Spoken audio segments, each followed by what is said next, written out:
Good afternoon, students and parents. This last video is what turned out to be a six-part video series on CAP is going to be entitled Links You Will Use. And mostly, to be honest, in the end, it's going to be just basically a tour of what's become a very, very good website that the folks at CAP have put together. Sarah Adelson over at CAP over the years has just kept upgrading that website. So it's basically a one-stop shop for anything that you would need informationally to get through the CAP process or after the CAP process to make sure your college credits and things like that do come out the way you want them to. So, like I said, it's mostly just a tour of one big website. There are a couple complimentary things. The first thing I'm going to do then is I'm going to move up to bring you to the CAP website itself. And this is the CAP website.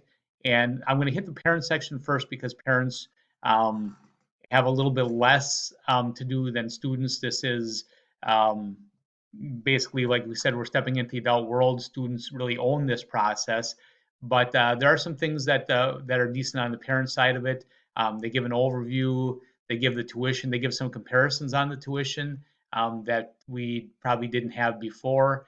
Um, so the comparisons as far as um, your class is what you'd be paying for this CAP class as to what it would cost at different places.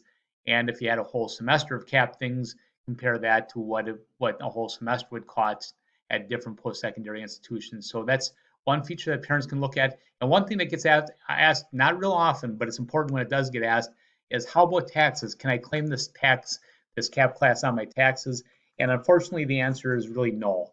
Um, you can't claim this on your taxes, and to be honest, you wouldn't want to claim it as an education tax credit for your student on taxes. The reason I say that last part is the most popular tax credit, which is basically a $2,500 opportunity for tax credit or tax back to parents to help with education, is the Educational Opportunity Tax Credit. You can use that particular tax credit for 4 years of your student's higher education.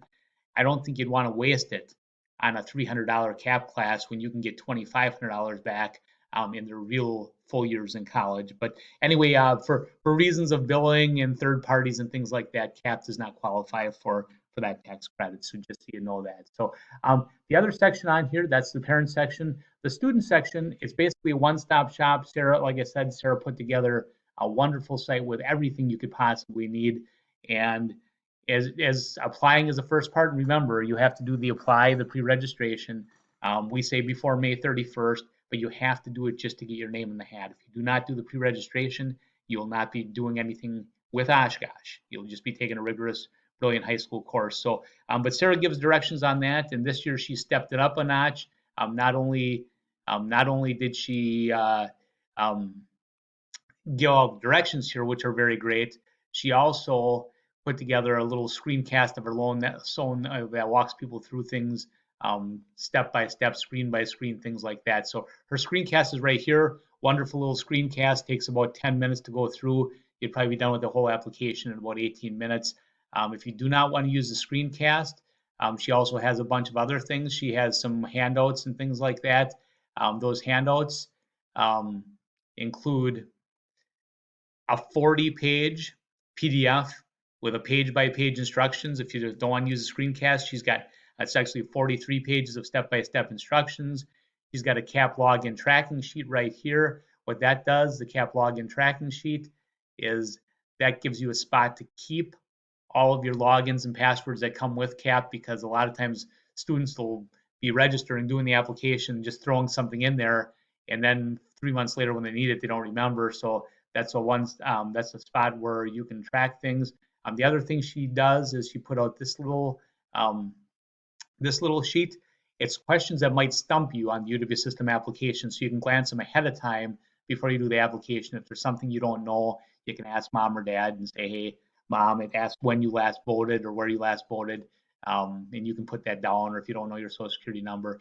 These are those little helpful things that can get you through that application process. They also do have a button on the student side that says register, and boy, they really made it user friendly. They want students to own this whole process, not their teachers, anything like that. The register button, again, has a couple little tutorials on every little step you would need.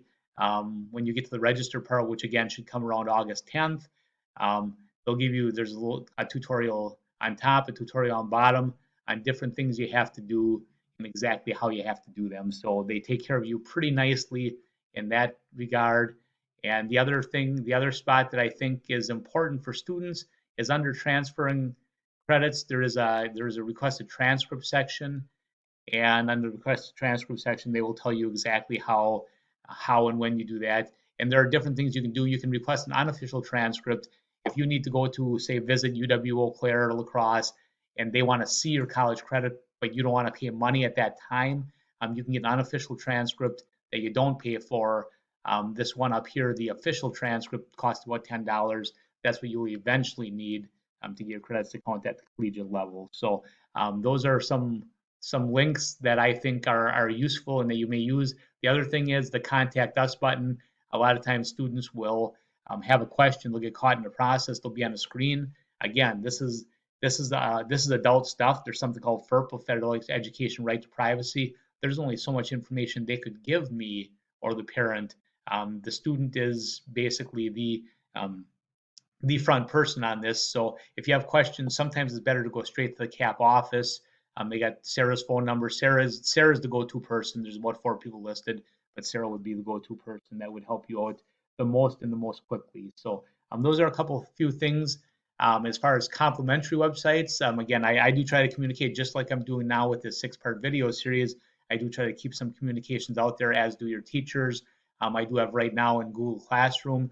I do have the information needed to get started in this pre-registration process, the part you do in the spring. I do have a little shout out to do it. I do have the link to the UW system website, which is the one you would use, and I have the link to the CAP website in general. I'm also um, on our school website. If you get to the point where you do need to send transcripts and things like that, we have a nice little button on the school website that again mirrors, it brings you right to that Oshkosh transcript request. It also gives you links to sending transcripts from other places. People might have a dual credit class from Fox Lake Tech, or they might need to send a brilliant high school transcript, which we do online transcripts now. They cost about $3.75.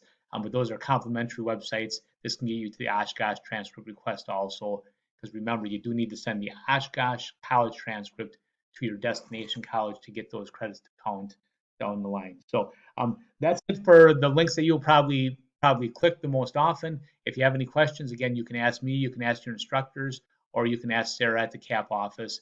All those are very valid places to go for help. Thank you very much, and I hope this was helpful.